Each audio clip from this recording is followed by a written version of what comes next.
تو پیچ میره بدون اینکه چپ کنه. واقعا تست چپ کردن گرفتی؟ آره دیگه. ولی توی اتوبان که هستین همه آزاش خودتو بگیر. اوکی. امید ترمزم خوبه. امید جان من، امید جان هر دوست داری درست. سلام، من آرزو هستم. 9 سال آلمان زندگی میکنم. از شهر دوسلدورف اومدم. امروز اینجام که ماشینمو به امید و مهران بفروشم. ماشین من یه آودی Q2 هستش، مدل 2022. 3 ساله دارمش. 15000 کیلومتر رفته و قیمت پیشنهادی من 35000.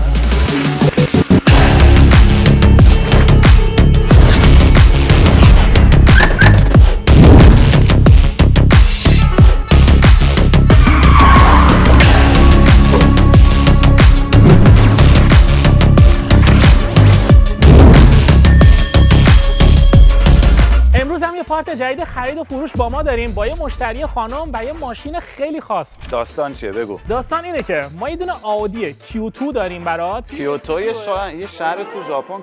کیوتو. من گفتم Q2 بچه‌ها، ولی اصلا عادت ندارم بگم Q2 چون که معمولا به آلمانی‌ها میگن Q2. امید به فارسی چی بگیم؟ Q2 خوبه؟ Q2 دیگه. Q2. اوکی. یه آودی Q2 داریم. ماشینو عکسش هم فکر کنم ندیدی. فقط میدونستی که این ماشین قراره امروز بیاد، درسته؟ من هیچ وقت هیچی نمیدونم. فروشندش کیه؟ فروشندش یه خانم ایرانیه که از دوسلدورف اومده. فکر کنم 3-4 ساعت هم تو راه بوده بنده خدا و الان آماده توی استودیو. بچه‌ها بریم که ماشین رو ببینیم.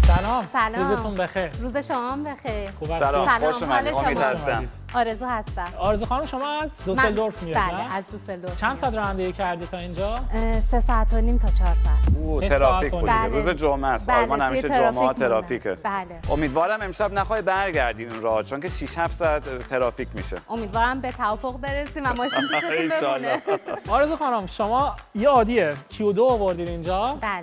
بعد مدل 2022. مدل 2022 Q3 ماشین هم نه Q2 ولی باحاله. خوشگل ماشین. چند کیلومتر کار کرده؟ 15000. 15000. خودت جدید خریدیش اون موقع؟ 6000 کیلومتر رفته بود که من خریدمش. کی خریدیش؟ 2023. اوکی. این 2 سال الان زیر پاتت. اتفاقا واسه دوسلدورف خیلی ماشین باحالیه. چرا میخوای بفروشیش؟ چون اصلا ازش استفاده نمی‌کنم. بله. توی این 2-3 سالی که دستم بوده فقط از 6000 تا 15000 چیزی نیستش. هیچ نیستش واقعا. یعنی دیگه کلا نمیخوای از ماشین استفاده کنی در آینده تو دوسلدورف؟ نه. با چی میری و میای اون وقت؟ با دوچرخه من یا محل کارم 10 دقیقه پیاده است پیاده تا خونه و اگر آخر هفته بخوایم بریم بیرون معمولا کسی بیاد دنبالم. یا کسی. اوکی عالی. یعنی اصلا ماشین زیر پاتون نمیخواید بذارید؟ فعلا در حال حاضر نه. ولی از ماشین راضی بودید؟ خیلی سواریش عالیه، توی اتوبان عالیه، خیلی راحت. موتورش چیه؟ بله. موتور ماشین من میدونم 150 پی اس. 150 بنزینی هم هست احتمالاً. درسته بنزین میزنی دیگه؟ بله بنزین.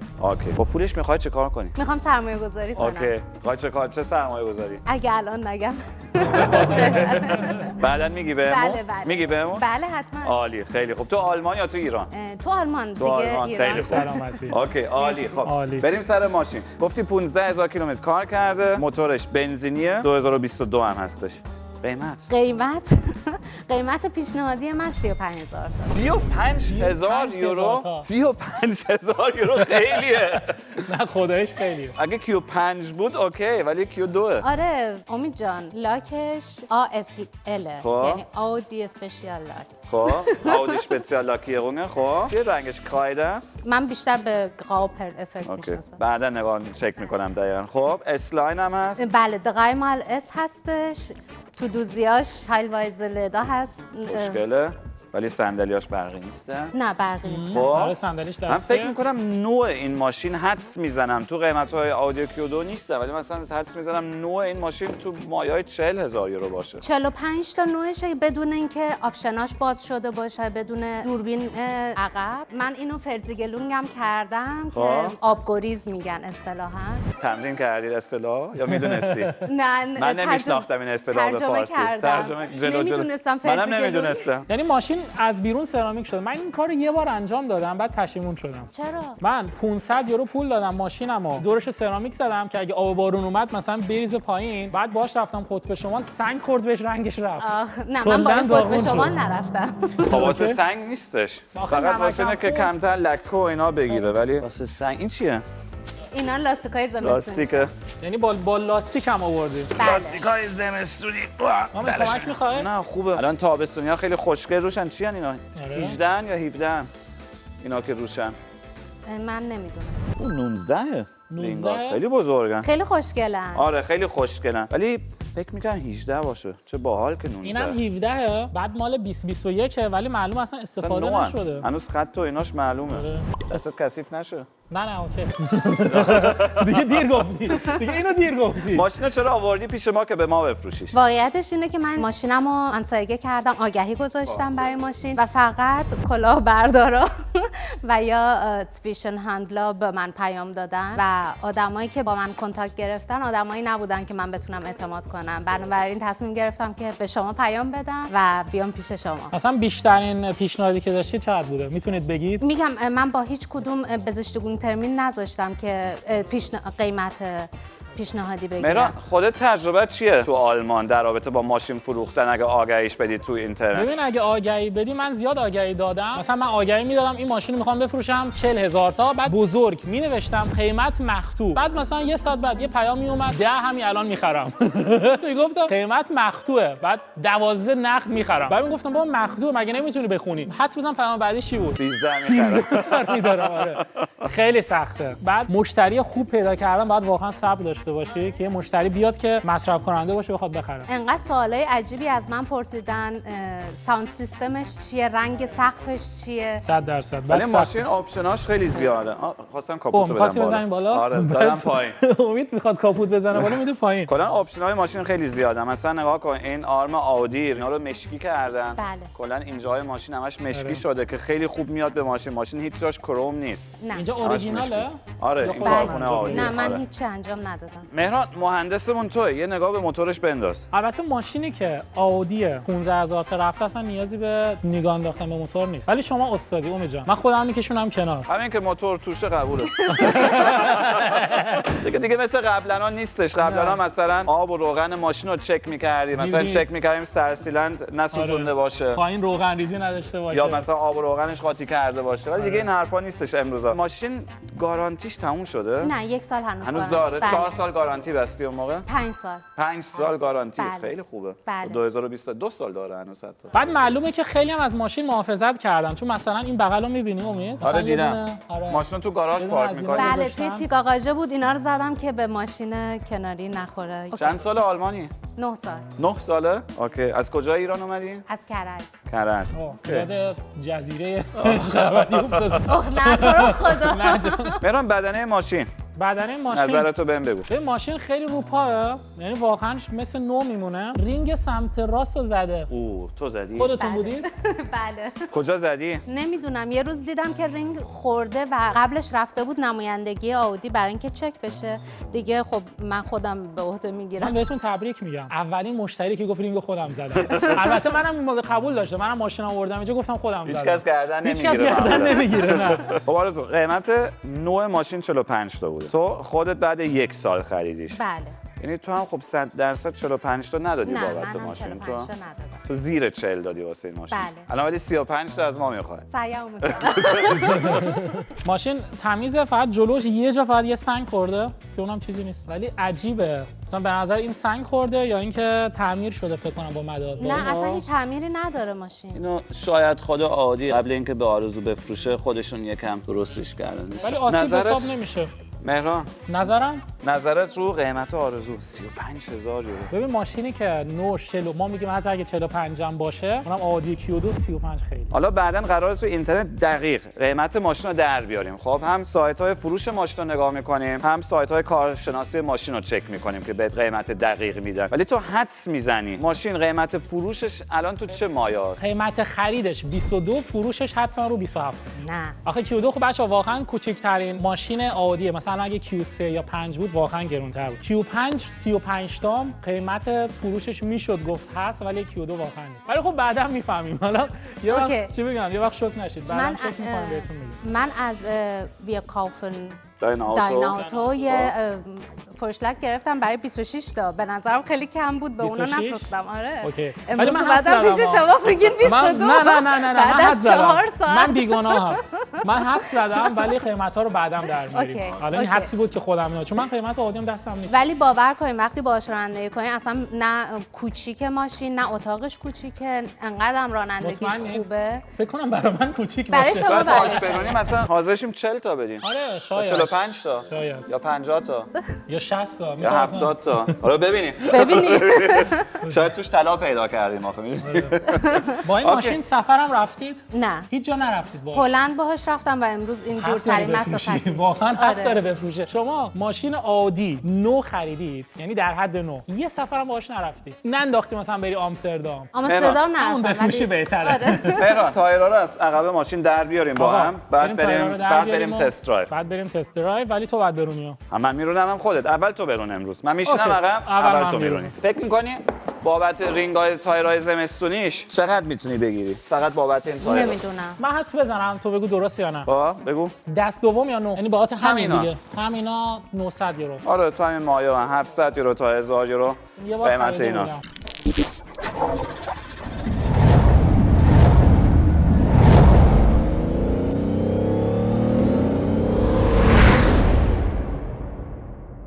امید ببخشید پشتم به شما. راحت باش، ببخشید. راحت باشین. تعارفای ایرانیه آره. دیگه. الان توقع امید مثلا اینو من برگردم اینجوری رانندگی کنم. توقع من نیست ولی اینجا بزرگ شدم. من تعارف کردن تازه از تو یاد گرفتم. ببین داخل ماشین نوع خیلی اصلا خوش تمیزه. تا حالا کسی نشسته. هیچ کس نشسته؟ نه. آره معلومه اصلا معلومه؟ صندلی‌ها. آره. خدایش داخل ماشین نوعه. یه رسیدم اونجا پیدا کردم. 85 بنزین زده بودید نه؟ نمیدونم چیه مال کیه. کیفیت کنسول وسطش از پلاستیک این قسمت. البته خب کیفیت عادی. کوتسوایه. آره داشبوردم همچنین دیگه. 10000 تا کمتر کن. توقع نباید بالا باشه. کولر ماشین رو روشن کردی یا دارم عقب خفه میشم. من واسه اول دکمه استارتش رو پیدا کنم. دکمهش این بعدش وره. به پلاستیک ماشین ایراد بگیر. ناویگیشن هم داره ولی از این ناویگیشن خیلی قدیمیه. اینا رو من تازه براش باز کردم، اینا رو نداشت. جدی؟ بله. یعنی ماشین داشت ولی عادی بهت نمیداد. باید یه هزینه پرداخت می‌کردم تا اونم استفاده سالیانه یا یه بار؟ کنم. یک بار. این هزینه یک باره. بله حتی همین دوربینم نداشت، اینو من نصب کردم. اوکی. نصب کردی یا فقط فایشالتنش کردن؟ نه یعنی نصبش آنلاکش کردم. کردن. اصلا کلا یه قطعه براش خریدم. اوکی. کارپلی داره ماشین؟ بله. اپل کارپلی؟ بله اینا رو هم براش باز کردم. اون 45 تایی که گفتم امید جان قیمت بدون همه این آپشناست. بدون دوربین خیلی عجیبه که کوتسوایو بدون دوربین میفروشن. آره. بعد خودت چقدر خرجش کردی هنوز؟ واقعیتش یادم نیست دقیق، ولی خب میگم همه این کارا رو براش کردم که بتونم نرمال یه ماشین نرمالی داشته باشم. بعد هزینه مثلا آنلاک کردن نقشه چقدر بود؟ همه اینا چون جدا جدا بود من الان دقیق تو ذهنم نیست. اگر یک جا بود تو ذهنم میمون. من اگه یه قرونم ازم پول تو ذهنم میمونه، نمیدونم چرا. نه این دختر من اسمش کوینیه، وقتی براش خرج میکردم با جون دل خرج میکردم اصلا. نه اسمم گذاشته روش امید. اسمش چی بود؟ میشه دوباره بگی؟ کوینی. کوینی. کوتسوای کوتسوای کو- کیودور رو میگن کوینی. کوه کوچولو. میخوایم باهاش 300 تا بریم؟ میره؟ آره نه نمیره. فکر کنم میره، من 200 رفتم. 300 تا؟ بله. خفته. امکان نداره. شما بریم. 300 تا رو واقعا رفتید شما.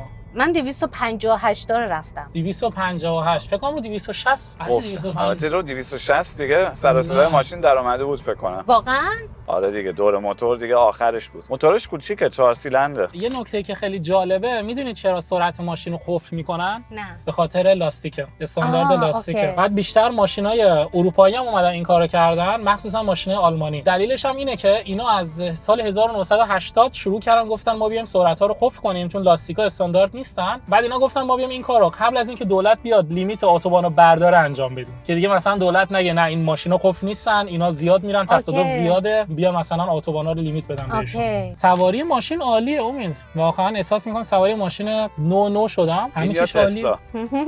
کوتسوای یا تسلا. ببین کوچیکه. من سوار شده بودم قبلا عادی. این الان نسبت به تسلا خیلی کوچیک‌تره. تسلا خدایش خیلی بزرگتر از اینه. من میگم تسلا. بعد کیفیت داخل ماشین؟ کیفیت داخل ماشین مثل همن. این چرا بهت میگم؟ چون که بعضی از چیزای این ماشین بهتره. مثلا فرمونش کیفیتش خیلی بهتره. ولی داشبورد جلو و کنسول وسط کیفیتش خوب نیست. مثلا اونجا تسلا بهتره. واسه همین میگم میکس نیست. عقب ماشین پنجرهاش خیلی کوچیکن. حالا ماشینی ندیدم 4 در باشه ولی عقبش پنجرهاش انقدر کوچیک باشه، شیشه‌هاش. دقت نکردم اصلا. می‌بینی هیچ چقدر وقت عقب کوچیکه؟ نبودم. آره شاید به خاطر همینه که اس شده. نه دیگه همین چون که ماشین کوچیکه دیگه کلا. حالا یه سوال دارم ازتون، تا الان سرویس بردینش؟ بله همیشه که؟ سرویس هایی که داشته رو خود آودی سنتروم به من زنگ زده، نمایندگی آودی با من تماس گرفته که سر تایمش بردم سرویس شده. بردید سرویس. آخرین بار کی بود؟ فکر کنم آخرین بار اولین بار هم بود دیگه. نه چندین بار رفته سرویس شده، یعنی فقط چکش کردن. فکر میکنم سالیانه یک بار چک میشد که روغنش اندازه باشه. اوکی. معاینه فنیش هم 2-3 هفته پیش گرفته. درسته؟ آودی سنتروم دوسلدورف. بله نویز. نایس. توی نویس رفته. بله قبل از معاینه فنی هم چکاپ دارن، خود نمایندگی آودی ماشین رو چکاپ میکنه. فرمون ماشین کاملا صافه، میگم قشنگ معلومه که ماشین تمیزیه. امید من امروز میخوام باهات شرط ببندم. اوکی. من باهات شرط 1000 یورو میبندم که ماشین اصلا تصادفی نیست. این ماشین شرطی به نفع خودت داره میبره. من باش میکنم همینو میبینم. خب اگه به نفع من نبود شرط نمیبندم. ولی واقعا کوچیکه. مثلا الان داشبورد ماشین رو دارم بهش نگاه میکنم خیلی کوچیکه. بعد کیفیت نقشه‌هاشو نمیدونم چرا خوب نیست. ولی چقدر نق میزنی امروز مهران؟ دوست داشتم مثلا مشکل داری با کارخونه آودی؟ آره. آره. خب ببین همین ماشین امید 45000 تا پولشه. بعد خب شما مثلا این ماشین رو خرید کل پولتون بوده درسته؟ من کمتر از 40 تا دادم. خب میدونم ولی وقتی خریدید مثلا کل پولی بود که تو اون تایم داشتید. یعنی یه رویا بود در اصل. نه نه. رویا نبود، من عاشقش شدم. زایه شدم. من زایه شدم. ببخشید. خب گفتی دیگه عاشق ماشین شدید خریدید. آره عاشقش شدم ولی خب اینجوری دیگه. نبود که بگم یه مثلا پول براش جمع کردم یا آره. این یه ماشین رویایی بود برای من. شغلت چیه آرزو؟ من معماری خوندم، تو دفتر معماری کار میکنم. اوکی. یعنی معماری خوندی کلا؟ بله تو آلمان یا تو نه ایران؟ توی ایران. کدوم شهر کدوم دانشگاه؟ شهر قزوین. اوکی. دانشگاه باراجین. لیسانسمو گرفتم، مسترمو دانشگاه بهشتی باریکلا. دانشجو بودم ولی باریکلا. تموم نشد. بله ولی تموم نشد، اومدم آلمان. بعدش مدرکت اسبو می‌بینیم اونجا؟ آره چقدر آره. خوشگله. بعدش مدرکت به راحتی تو آلمان قبول شد؟ بله خیلی راحت. طرح اینتریور میدی یا اکستریور، یعنی بیرون یا داخل خونه؟ اینتریور دیزاین که میشه طراحی داخلی داخل یه بله. رشته دیگه است. ما معمارا یه ساختمون رو آرشیتکت. پلنشو میدیم. بله آرشیتکت. اوکی. بازم خوبه که مدرکتون رو توی آلمان به رسمیت شناختن. بله بله. چون من یه دیپلم داشتم همونم به رسمیت نشناختن. اومدم آلمان دیپلم من شد سیک. مهران جان با شغلی که آرزو داره اگه می‌خواست آ8 هم میتونست بخره. آره. همینطوری. خواستم همین الان بگم واسه همینه گفت نه این رویای من نبوده. نه ولی به هر حال مثلا من این عقیده رو دارم که مثلا خب 45000 تا خیلیه، مثلا خیلی بعد آدم بابتش کار کنه. حتی خود شما هم کلی زحمت کشیدید. بله بعد- از اون نظر بله. آره مثلا ماشین پرفکته ولی کاش کیفیت مثلا ناویش یه ذره بهتر میشد.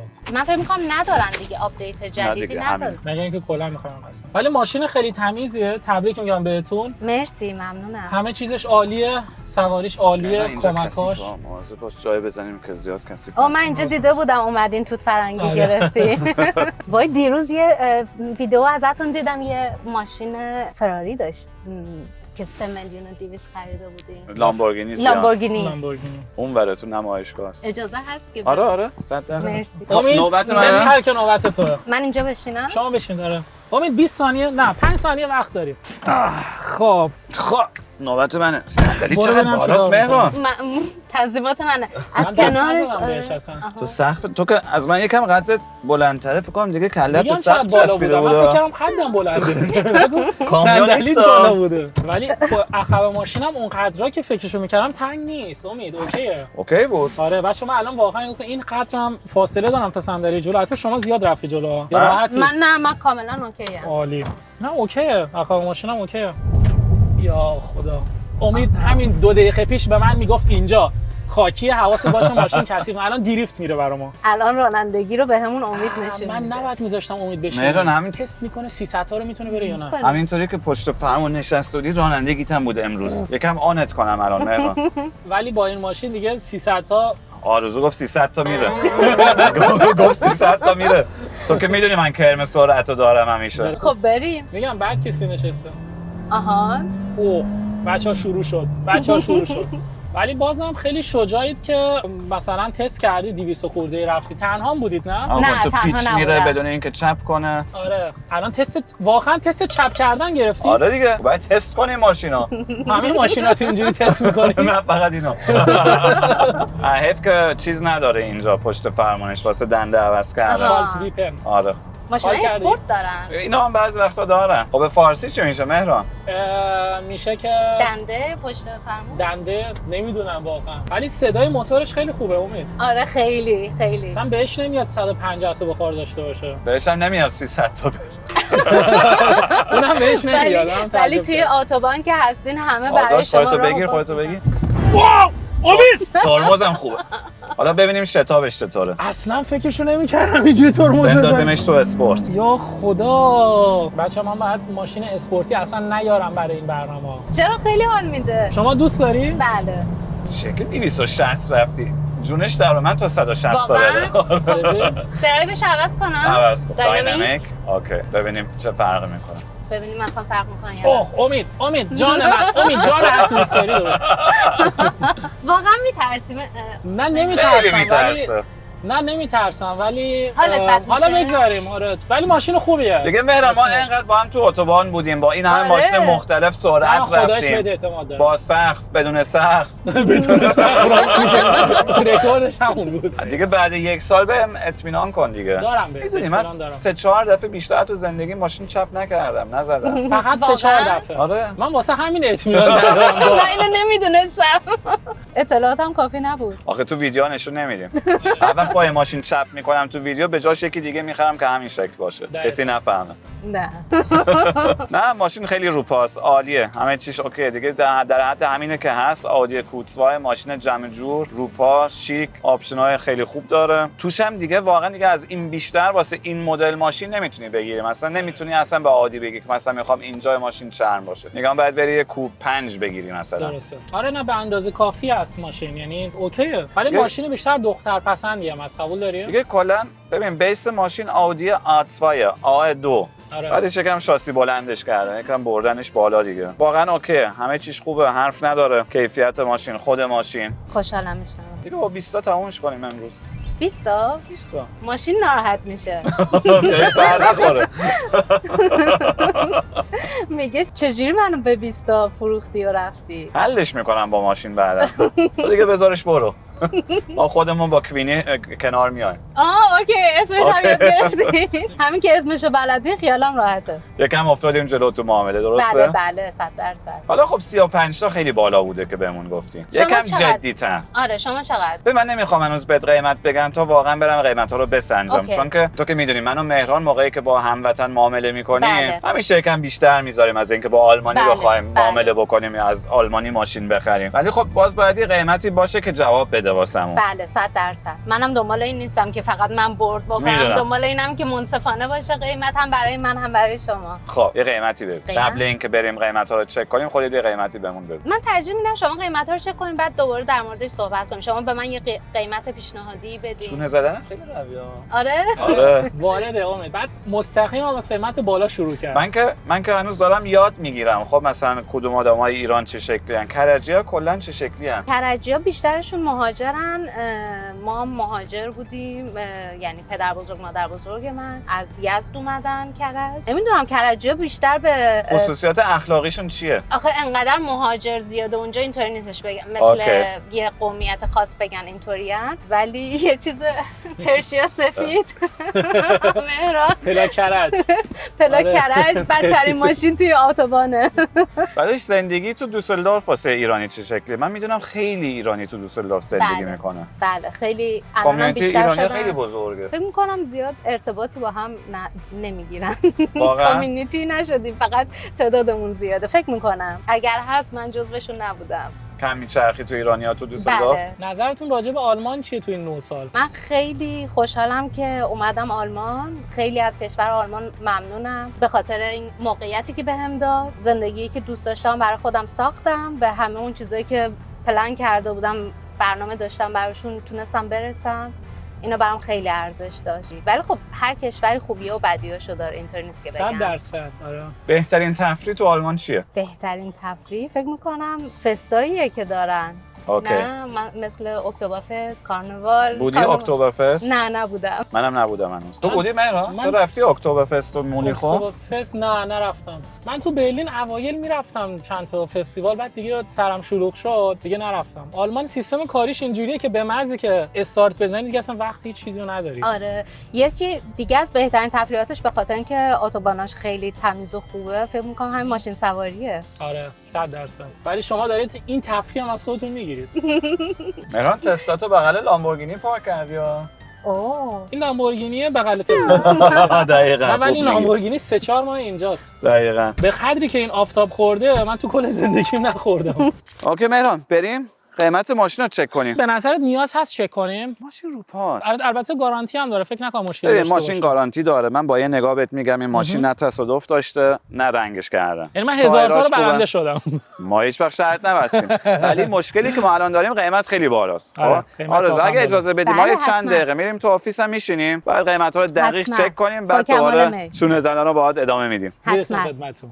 اوکی. رسیدیم به قسمت چک کردن قیمت‌ها. امید به اون توضیح بده که چیکار کردی الان. ببین ما الان میریم تو سایت mobile.de که دیگه بزرگترین بازار ماشین تو آلمان یا حتی تو تمام اروپا. من تمام مشخصات ماشین رو الان دادم به فیلتر آودی Q2 موتور مدل ماشین 2022. 1.5 موتور ماشین 1.5 خب بعدش من ماشین 15000 کیلومتر داره من الان تا زدم تا 30000 کیلومتر به ما نشون بده دنده اتومات ماشین آپشناش خیلی بالان. خب من الان آپشنای ماشین رو چک کردم پای سیستم اسلاین داره فرزن ماشین و درسته. قیمت نوع ماشین 45 تا نه حتی 48000 تا بود. 48. الان تو سیستم چک کردم. خب بریم ولی واسه قیمتا ببین اولین ماشینیه با پایین ترین قیمتی که میاد که بتونیم با این مقایسه بکنیم 2021 26000 کیلومتر راه رفته و قیمت 28 و نیمه و رنگش هم افتضاحه. رنگش واقعا افتضاحه. چه رنگی سبز فکر کنم. سبز بیحاله. آره خیلی بده رنگش خودش. سبز خیلی خیلی خیلی بیحال. یعنی اینو اصلا فراموش کنیم این ما. اوکی بریم سراغ یه رنگ قشنگ‌تر چون واقعا باید انصاف داشته باشیم اینجا. ببین اینجا یه مشکیش هست که البته آپشناش هنوزم کاملا مثل این نیستن که آره، ما می‌بینیم. رینگش این ماشین معمولیه. از تو اسلاین نیستش می‌بینی اسپورت صندلیش لاین هم آودی معمولیه. نیستش صندلی‌هاش یکم معمولی‌ترن رینگاش معمولی‌ترن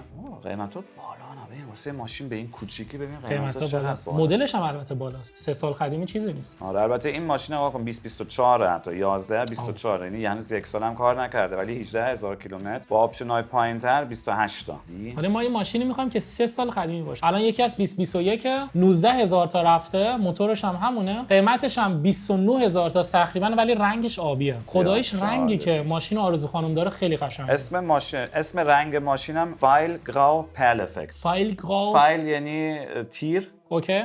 تیر خاکستری تیره خاکستریه پرل افکت یعنی افکت مثلا الماس. دقیقاً الماس نه پرل. پر یعنی مروارید. مروارید. افکت خیلی اسمش باله. تیر خاکستری که افکت مروارید داره. این معنی رنگ ماشینشه.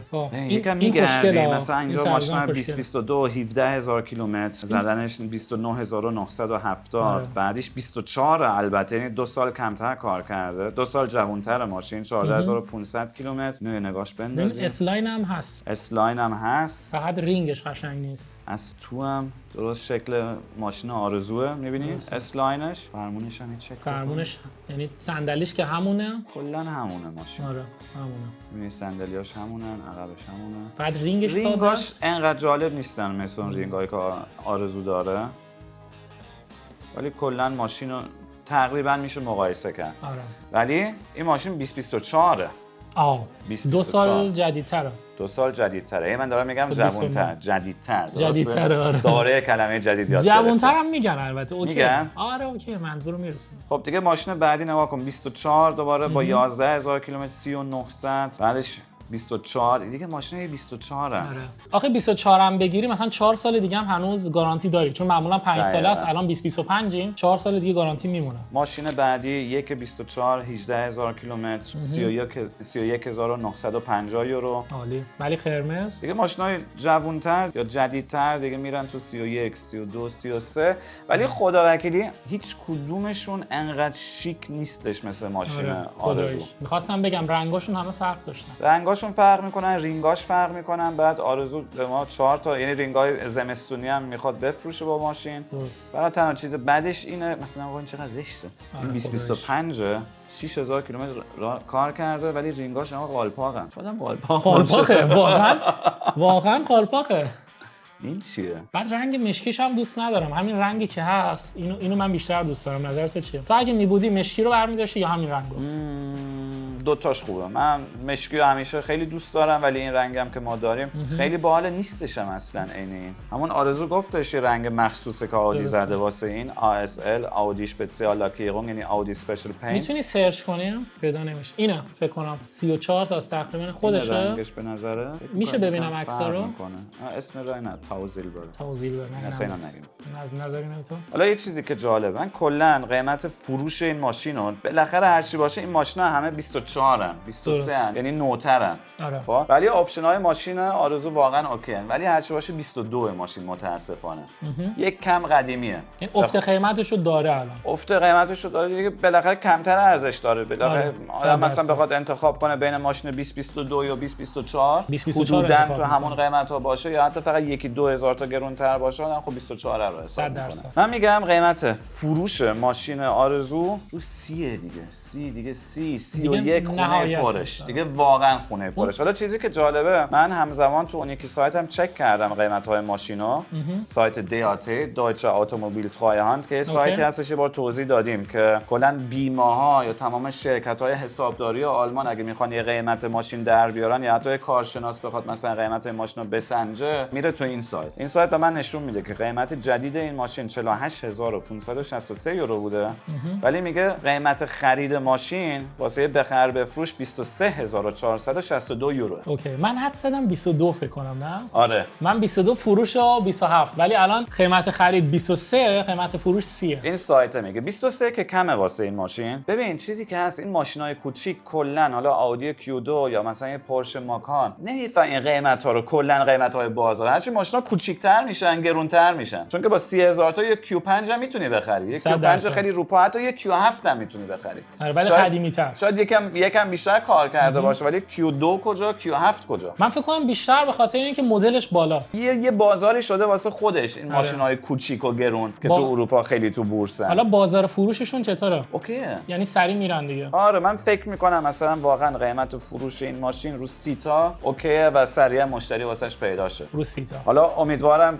ولی که آرزو مثلا بتونه ما رو درک بکنه. ما هر چی باشه امروز سعی میکنیم یه قیمتی پیدا بکنیم که حتما خیلی راضیش بکنیم. هدف این نیستش حالا که ما امروز بخوایم جیبامون رو پر بکنیم. درست. تو میدونی خرید فروش با ما به فارسی همیشه یکم فرق میکنه تا خرید ماشین با آلمانیا. درسته؟ به خاطر همین حالا ببینیم با آرزو حرف بزنیم و ببینیم دیگه نظرش چیه رو قیمتی که ما بخوایم بهش بدیم. نظر خودت چه قیمتی می‌خوای بدی؟ اگه هدف معامله است خب یه آدمی پولی در بیاره رو ماشین دیگه 25 دیگه فوقش 26 تا باید بهش بدیم. فوق دیگه هرچی بیشتر داریم دلیه امروز دیگه. اوکی.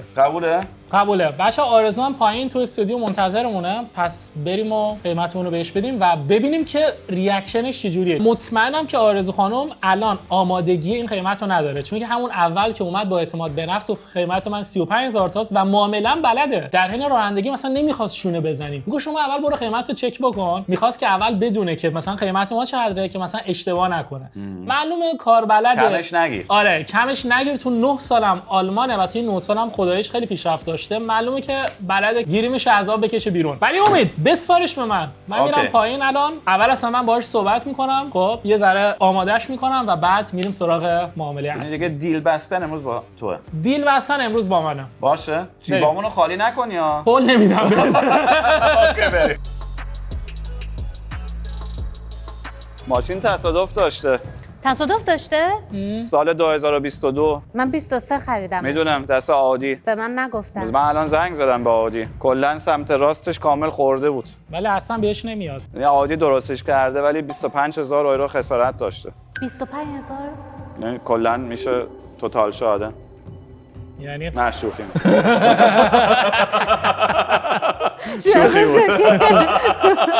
گفتم این موند برای من برای همیشه. گفتیم یه شوکی بهت وارد کنیم. امروز قرار مهران معاملت رو باهات ببنده. یعنی بالا ما صحبتامون رو کردیم. قیمت‌ها دستشن. اوکی. و الان دیگه کار با مهرانه. اوکی. ماشینت خیلی خوبه، رنگش خوبه، وضعیتش عالیه، تصادف نداشته، 8 تا لاستیک داره که واقعا نکته مثبتی حساب میشه و رانندگی باهاش هم عالی بود. ماشین سرپا و تمیزیه. ببین ما ماشینا رو چک کردیم بالا. چیزی که واقعا هست ماشین تو واقعا تکه، خیلی خوشگله. تو به ما گفته بودی قیمت نوع ماشین 45000 یورو بود، درسته؟ بله. بده چیزی بگم؟ بله. درست نبود. چیزی که چقدر گفتی بود؟ 48000 تا حتی بود. اوکی، بدون آپشنا، درسته؟ دیگه با آپشنایی که روشه 48 تا تو هم یکم خرجش کردی 100% دیگه قیمت ماشین نوش تو مایه‌های 50000 تاست. اوکی. رنگ ماشین اسمشو درآوردیم. فایل گراو پرل افکت. اوکی. فایل گراو یعنی تیر خاکستری، پرل افکت افکت هم یعنی افکت مروارید. بله. که یکم برق میزنه. آره. قیمت‌های ماشین تو مایه‌های مثلا 26 27 شروع میشن. مدل این ماشین کوتسوای 35 بله. دیگه، درسته؟ بله. TFSI آره. با 150 اسب بخار، با آپشن‌هایی که تقریباً ماشین داره، یعنی رو 26 27 شروع میشه، ولی کپی این ماشین پیدا نمیشه. ولی یکم قیمت‌ها که میرن بالا، ماشین‌ها یکم جوان‌تر میشن. اوکی. خب مثلا ماشین‌های 24 میان با مثلا 10 11 هزار کیلومتر، تو مایه از 29 30 به بالا ماشینا مثلا دیگه واقعا 24 ان بیشتر، حتی 25 هم دیدیم، ولی آپشن‌ها رو واقعا 100% نمیشه مقایسه کرد. که ما میگیم این ماشین با اینکه سال ساختش 2022 و مثلا 2 سال بیشتر کار کرده با ماشین‌های دیگه، یه چند تا پوان مثبت داره که باز حتی تا اون رده ماشین‌های 23 24 هم میبریمش واسه مقایسه. اوکی. ماشین‌های 23 24 دیگه 30 به بالا، 30,000 تا به بالا. ما به نظر ما قیمت فروش ماشین تو قیمت فروش ها، نه قیمت بله، خرید. متوجه. قیمت فروش ماشین تو 31. اوکی. دیگه با 31 میتونی آگهیش بدی، 3900 آگهیش بدی، ولی میره تو مقایسه با ماشین‌های 24. اوکی. یعنی یکم همیشه باید جا چونم بذاری، ولی مطمئنم مثلا تو 30 تا مشتری ماشین پیدا بشه. 35 تایی که از ما میخوای خب خیلی زیاده. بله. حالا بیشتر مهران تو زیاده. گفتی تو میخوای امروز جوشش بدی معامله آره. رو. امروز من میخوام معامله رو جوش بدم. این قیمت بود که قیمت فروشش بود، یعنی فروشنده میاد اونم چونه میخواد بزنه 1000 تا 2000 تا. حالا ما یه دونه سایت داریم به اسم دیاتی که تو اون سایت اینجوریه که مثلا بانک‌ها، حالا مشاور خرید و فروش و چه میدونم بیمه و کارشناسا میرن تو اون سایت و قیمت خرید ماشینا رو در میارن و قیمت خرید ماشین شما رو ما اونجا که چک کردیم 23000 و تقریبا 400 500 یورو بود. میدونی این قیمت مثلا این قیمت رو کی مثلا پرداخت میکنن؟ مثلا موقعی که این ماشین تصادف داشته باشه و کاملا خراب شه، یعنی توتال شادم بشه، توتال لاس باشه. اوکی. اون موقع بیمه میره تو اون سایت قیمت ماشین رو چک میکنه و بهت میگه سر این توتال شادن این ماشین ما 23500 تا خسارت میتونیم بهت بدیم. این دیگه مثلا موقع خسارت و ایناست. این دیگه قیمتی که بیمه و کارشناس اینا باش کار میکنه. این قیمت مینیمومشه. مینیمم. البته البته من بگم من امید که اینجا هستیم هدفمون امروز اصلا سود کردن روی این ماشین نیست، یعنی ما هدفمون واقعا اینه که نه ولی واقعا میگم، یعنی امیدم خودش هم اینجوریه که مثلا اگه یه مشتری خارجی بود، یه مشتری دیگه بود، واقعا فکر کنم حد اکثر قیمتی که میگفتی چقدر بود؟ همین الان بگو. حد اکثر 25. یعنی از 23 شروع می‌کردی. دیگه رو 23 شروع می‌کردیم. اگه مشتری معمولی بود یا حتی یه مشتری که می‌خواست الان بیاد تو نمایشگاه و این ماشین رو به ما بفروشه، دیگه واقعا دیگه حد اکثر 25 شاید مثلا تو 26 دیگه بهش قیمت میدادیم. 26. ولی به هیچ عنوان از این بیشتر نه. چون از این بیشتر اصلا سودی نداره و هدف ما هم امروز اصلا سود کردن نیست. چرا نیست؟ میگی نیست. تو شاید هدفت سود کردن. بیا هدفت سود کردن. بیا آقا باشه بیا سود کردن. من یکم سود کردم. یکم میخوام سود. آره. الان من یه سوال ازتون دارم. از کیسه خلیفه میبخشی ها؟ آره خیلی حال میده. از کیسه خودت میبخشی درد داره. خلیفه حال میده. حالا من یه سوالی ازتون دارم. شما الان 9 سال تو آلمانی. خدا رو شکر پیشرفتی که داشتی عالی بوده. این ماشین رو سوار شدی و معلومه که خانم باهوشی هم هستی. یعنی همون اول گفتم اومد قیمتشو گفت 35000 تا، دیگه حتی چونم نزد و معلومه که خانم با انصاف هم هستی. به نظر شما ما امروز این ماشین رو چقدر اگه برداریم خوبه و با انصافه؟ دوست دارم اول از همه شما یه پیشنهاد بدید. اوکی. پیشنهاد من فکر می‌کنم که برای من مینیمم فکر می‌کنم 29 تا خیلی خوب باشه. شما این ماشین هنوز گارانتی داره و ماشین اصلا راه نرفته، کامل نوع، گارانتی داره، توفش تازه است، همه چیز. واقعا یه ماشینیه که هر کی بخره دیگه راحت میتونه شروع کنه. تو به ما نگفتی، تو اولش به ما گفتی میخوای سرمایه گذاری بکنیم به پول این ماشین. بله. خواستی آخر برنامه خارج از ضبط بهتون میگم. آها، تو ویدیو نمیگی؟ نه. اوکی. من میتونم حدس بزنم میخواد چیکار کنم. حدس بزنم اجازه است؟ بله. میخواد بره تو کار زیبایی. نه. خانم‌ها ایرانی معمولا تو هم میان آلمان؟ نه. فکر نه. نمی‌کنم. اوکی. نه. ولی واقعا دوست نداری جلو دوربین بگید. میخوای بری نه. توی شغل آزاد؟ بله میخوام. آزاد. خرید و فروش؟ برای خودم. میخوای کار دفتر کنم. خودتو بزنی؟ بله. همین دفتر معماری؟ نه معماری نیست، به معماری ربطی نداره. شغل آزاده. بله. شغل یعنی از معماری کامل میری بیرون؟ باز میمونی بله، تو؟ شاید به صورت فریلنسر کارم رو ادامه بدم. اوکی. ولی الان تمرکزم روی یه کار دیگه. مود؟ نه. سخته. خیلی سخت شد. واقعا سخت شد. نقاشی، آرت؟ نه. نه. یوتیوبر؟ جواهر؟ نه. یوتیوب؟ جواهر رو مدو خیلی دوست دارم ولی متاسفانه نه. نفت؟ دقیقا نیمه بشکه میشه خرید. دانشی در این زمینه ندارم. بعداً بهمون نمیگی؟ چرا؟ حتما خارج از ضبط بهتون میگم. اوکی. عالی. به بیننده ها نمیگی؟ اجازه بدین که نگم. اوکی. خب بریم سراغ ماشین. خب. مهران تو خواستی معاملات جوش آره بدی. همین الان ببین من 20 یکم الان اوکیش میکنم. اوکی. نه ولی 29000 تایی که بهمون گفتید یه خورده زیاده. چون که بهتون گفتم ما قیمت فروش این ماشین حتی من 31000 تا هم نمیبینمش، یعنی 30000 تا خونه پرشه. قیمت فروش رو من نهایتاً 29 دیگه خیلی مشتری خوبی بیاد 30 میبینم. دلیلش هم اینه که خب بهتون گفتیم این ماشینی که 2 سال جوان‌تره، ماشینی که 2 سال جدیدتره قیمتش 30000 تاست و مشتری که بیاد میگه خب من 2 سال جدیدترش رو میگیرم 30000 تا. واسه همین قیمت فروشش رو من خیلی بخوایم واقع بینانه ببینیم همون 29 تاست. من فکر میکنم از شما به این قیمت میخرم. من پارسال یه بار این نوک آگهی گذاشته بودم، یه بار یه خانمی اومدم برای 30 تا بگیرنش. متاسفانه من توی مسافرت بودم و نشد. سال پیش. سال پیش یک بله. سال گذشت. ولی کجای آرزو تو این یک سال اقتصاد دنیا ریخت، بایدن رفت، ترامپ اومد، 6-7000 کیلومتر هم باش جنگ رفتی. شد. آره ولی از شما چون بهتون اعتماد میکنن، چون ماشین خودش گارانتی داره و از یه جای مطمئن این ماشین رو میخرن، خیلی راحت‌تر حاضرن که 30 تا 31 یا 32 تا بهتون این مبلغ رو بدن. ولی چون از من به شخص کسی میخواست اینو بخره نمیشناخت منو، پس نمیتونست به من اعتماد کنه. تو گفتی سایت وی کاوفن داین آتو بله. که واسه مثلا کشورهای دیگه هم هستش، بهش میگن وی بای انی کار. بله. خب اینا قلقشون اینه، تو مشخصات ماشین واسهشون میفرستی، بعدش اینا در جای پیشنهاد کامپیوتری واسط میفرستن. تو بله. میگی اون پیشنهادی که اومده 26 تا بوده. بله. خب اینا قلقشون اینه، بعدش میگن ما ماشین تو رو 26 قیمت میذاریم. بله. خب ولی باید بری اونجا، موقعی که میری اونجا دوباره الکی به ماشین یکم ایراد میگیرن که بزنن تو سر ماشین همونجا ارزون از دست در بیارن. این موقعی که بهت میگن 26 تا در اصل میخوان 24-5 تا بهت بدن بابت این ماشین. این تجربه رو منم داشتم البته. واقعا هم داشتم.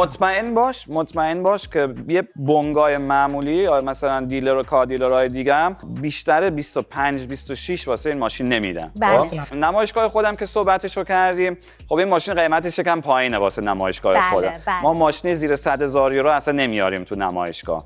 یعنی کاری که من امروز میتونم واسط بکنم که کمکت بکنم واقعا یه قیمت خیلی خوب واسه ماشین به دست بیاری اینه که بالاخره برای بچه‌هایی که ماشین میخرن و میفروشن، نمایشگاه کوچیک‌تر از من دارن، خب از من همیشه ماشین میخرن، به حرفم گوش میکنن. خب اوکی. البته همیشه من سعی میکنم به اونا هم همیشه استفاده برسونم. بله. چون که همیشه سعی میکنم در حد کمک و اینا به بچه‌ها همیشه استفاده برسونم. ولی من یکم فشارشون بدم، یکم سوکشون بدم، حاضرن یکم بیشتر رو حرف من واسه ماشین تو پرداخت کنن از اون 25-6 تایی که معمولاً یه بنگاه حاضره الان بابت این ماشین بده. ولی خب بالاخره یک کم ترش واسه اونا باید استفاده بذاریم. بله حتما. من قیمت فروش ماشین رو میگم 30-31، مهران حتی میگه نه 29-30 قیمت فروش ماشینه. یعنی دیگه واقعا 31 خونه پر ماشینه. منم یعنی همین فکر رو میکنم. آخه خودت هم ببین 3 سال پیش ماشین رو خریدی. بله. خب 9000 کیلومتر باهاش روندی. بله. با 3 سال خیلیه. یعنی تو 3 سال مثلا اگه رو 30 یا 29 بخوای ماشین رو بفروشی، فقط میخوای 6 تا روش ضرر بکنی. ضرر ماشین خیلی بیشتر از 6000 تا بعد 3 سال. حتی بعد 1-2 سال میفروختی 6000 تا بود. یعنی تو الان 3 سال ازش استفاده کردی. البته خوشم میاد. خب یه معامله شیرینی کردی اون موقع، خوب خریدیش، قیمت ماشینم خوب مونده. ولی 29 تا زیاده. یعنی دیگه 29 تا طوریه که ما هم دیگه هر چقدر بخوایم بهت کمکی بکنیم که امروز یه قیمت خوبی به دست بیاری، تو در نظر بگی که اون سایت مثلا بیما اینا میگه فقط 23.5 قیمت خرید این ماشینه. خب اونم به بچه‌ها نشون دادیم تو ویدیو. یعنی الان بیا یه کاری بکنیم، اگه البته دوست داری که دیگه نیفتی امشب تو اون ترافیک با 5-6 ساعت بخوای برگردی، ماشین دیگه الان اینجاست، ما الان معاملهش می‌کنیم واسط، ولی قیمت 29 زیاد. لازم به ذکرم هستش که شما گفتی که ماشین گارانتی هم داره، مثلا از ما راحت میخرن. ماشینی که 2024 و 30,000 تا فروش میره اونم گارانتی داره، تازه گارانتیش هم بیشتره. آپشناش باز نیست. تقریبا باز. سیب بالا دیگه ماشینا. ما واقعا ماشینی که پیدا می‌کردیم همین آپشنا رو داشت، فقط رینگشون مثل این نبود و رنگشون مشکی بود که مشکی فکر کنم بیشترم پسنده واسه. آره بیشترم پسنده. من خودم این رنگ پسندمه، ولی مشتری‌ها مشکی لباس پوشیدی. آره مشکیه. مشتری‌ها بیشتر نپوشیدی. واسه همین دوست داشتم به این موضوع هم فکر بکنید که مشتری از ما می‌خره خیالش راحته، ماشین گارانتی داره، ولی چون که این ماشینا مدلشون بالاست از یه جای دیگه هم بخره اونجا هم خیالش راحته، چون واقعا ماشین گارانتی داره. من الان یه کاری میکنم، من میرم میشینم تو این ماشین. اوکی 2 دقیقه وقت داری.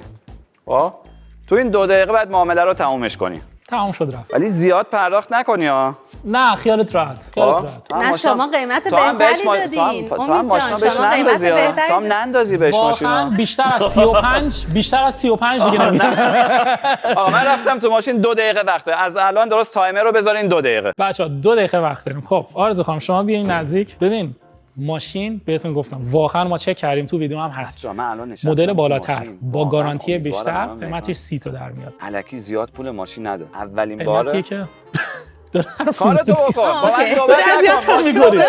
اولین باره که دیگه قراره امروز کامل معامله رو خودش ببنده. خدا کنه دیگه فوقش دیگه ماشین رو 27 تا الان بتونه تموم کنه. 27 تا واقعا اوکیه. قیمتی که امید میگه، خب قیمتی که واقعا خودش نمیخواد سود کنه، میخواد بده به یه فروشنده دیگه، به یه نمایشگاه دیگه که اون بفروشه و اون نمایشگاه باید سود کنه. الان ما اگه این ماشین رو بخوایم 29 بخوایم 30 برداریم نمیتونه بفروشه و امیدم این ماشین رو به آدمای معمولی نمیده، چون که ماشین زیر 100,000 تا نمیفروشه و این یه ذره داستان پیچیده میکنه. یعنی من مطمئنم که روش ضرر میکنه. پیشنهادی که براتون دارم اینه که ماشین رو 27 تا نیم بهش بفروشه. 27 تا نیم خیلی کمه. 27 تا نیم. آرزو میگه خیلی کمه، اشتباه میکنه. و اینا در نظر بگیر که این ماشین تحتش 30 فروش میره. میدونیم مهران اگر قرار بود که مثلا 27 تا 26 تا بفروشم، همونجا دوسلدورف میبردم که 25 تا میفروختم. نه بهتون گفتم اون سایت اینجوریه که لاستیکا رو حساب نمی‌کنین. وای حرف لاستیکا رو زن. 1000 تا لاستیکا هم حساب بکنیم 28 براتون به صرف اینو قلبش گرفت. اینم مطمئنم نمیدونم شاید بیاد بیرون قبول نکنه. 28 بوق نداره ماشین. بوق واقعا پیشنهادی که خودتون دارید چیه؟ 29. یعنی اگه 29 باشه خوشحال از اینجا میرید. بله. 29 زیاده، باور کنید. 29 قیمت 29 ضرر می‌کنیم مهران. تاش 29 30. یکم باید بیاد 28 ندیا. 28 28 و نیم. تو مگه میشنوی؟ آره بله. خب چرا میشنوی؟ خب بیا میشنوی. داره میشنوه. 28 تا نیم واقعا قلبش گرفت. امید ما به یه نتیجه رسیدیم. نمیخوام بیام بیرون. نمیام. تا نکنیش 28 نمیام. یعنی همه چیزو دادی دست من. نخو قیچی دست منه. واقعا ریش و قیچی میگن. همون چی؟ ریش و قیچی. ریش و قیچی. نه قیچی. بچه‌ها من این مثال تبدیل کردم به ریش به نخ. گرمم شد تو ماشین. پس ما معامله رو انجام دادیم. ببین چقدر ماشین خوبه، دیشت کامله. وقتی بشینی. آره پس ما معامله رو انجام دادیم. ولی خب معامله زیاد خوبی نیست. مطمئنم. هنوز دست ندادی. اگه دست میدادم تمام بود. بگم؟ نه. نمیگی. مگه نمیشنیدی؟ چرا؟ آخه ببین آرزو خانم ببین. یعنی واقعا قبول کن. تو اگه خودت بخواین ماشینا آگهی بدی، خودت بفروشی، یعنی واقعا خودت خونه پر این ماشینا بفروشی، بله. فکر نمی‌کنم 27 تا بیشتر بهت بدن. با تمام دردسری که داره، خودت باید آگهیش بدی، خودت باید با آدمای غریبه قرار بذاری، خودت باید بفروشیش، معامله‌اش کنی تا پولو دریافت بکنی، از این حرفا. بله. خب بری هم پیش بانگا بخوای ماشینا بفروشی 100% تو مایه‌های 25 بهت میدن. یعنی الان امروز مثلا حتی 27 تا که مهران گفت که بعد کردش 28، یعنی واقعا قیمتیه که استثنائیه. به صورت یه هموطن دارم بهت میگم واقعا اوکیه. دیگه 28 تا بیشتر دیگه طوری میشه اگه میخوای تا هر چی بگی ما امروز پرداخت میکنیم. ولی یه چیزی قبول کن، شاید من نتونم این ماشین رو 28 تا، من فکر میکنم من این ماشین رو بخوام رد بکنم و مثلا به یکی از بچه‌ها بفروشم که بیشتر تو این قیمتا کار میکنن، من شاید همین الانم 28 تا بفروشم دست کم 1000 یورو ضرر بدیم امروز سر این ویدیو، چون که من فکر نمیکنم 27 تا بیشتر به ما بدن. حالا هر چقدر خودت گفتی دیگه قبول از الان به بعد، یعنی هر چقدر تو گفتی تو بگو ما ضرر میکنیم. آخه جمله‌ای که گفتی خیلی سنگینه، من که راضی به ضرر شما نیستم. میخوام که یه قیمتی باشه که هم من خیلی ضرر نکنم و بتونم اون هدفی که دارم رو باهاش انجام بدم. اگه هدف تو بهمون بگی 28 تا نیم بهت میدم و اگه نه 28، چون که فقط کنجکاوم که میخوام بچه‌ها بفهمن. ولی اگه که نه واقعا دیگه این 28 تا دیگه واقعا دیگه ته تهشه و اینم واقعا دلی داریم میدیم این پولو، چون که ما گفته بودم، یعنی قبلش هم تو دوربین گفتم 25.6 قیمت واقعی خرید این ماشینه. یعنی ما واسه اون کاری هم که در نظر داری الان داریم از جیبمون خودمون یکم میذاریم که تو کارت راه بیفته. مرسی، خیلی ممنونم. مرسی. خیلی لطف کردیم واقعا، به خاطر اینکه برام خیلی گام بزرگیه. فکر میکنم که بتونم به اون هدفی که میخوام خیلی راحت تر برسم. البته اینم بهتون بگم که الان واقعا مجبور به فروش هم نیستید، یعنی ما واقعا این قیمت رو بهتون میدیم تو سوء تفاهم پیش نیاد براتون. اصلا من اومدم امروز اینجا به خاطر اینکه میدونستم شما همیشه قیمت‌های منصفانه پیشنهاد میکنین، برای همین امروز اومدم پیشتون و اصلا فکر نمی‌کنم که مجبورم انتخاب درستی انجام بدید. چیکار کنیم؟ ببندیم رو 28 دیلو؟ گفتیم 28 و نیم. نه اگه بهمون بگی که میخوای چه کار کنی 28 تا نیم.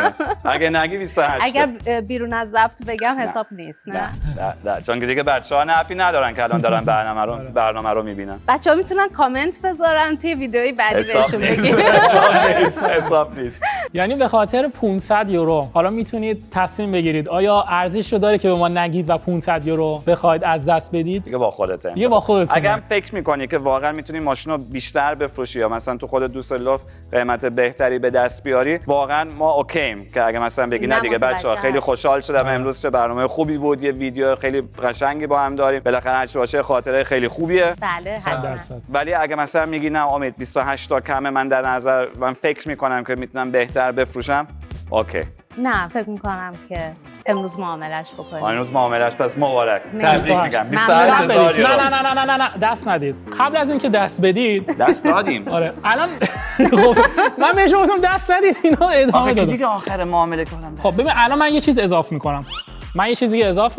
الان شما امروز که این ماشین رو بفروشید اینجا بذارید با چی برمیگردید؟ با قطار. امید یه خانمو که نمیخوای تنها بذاری تو کشور غریب. من میگم هزینه قطارتون هم ما میدیم که بتونید برگردید خونه. من تیکت دارم، مرسی.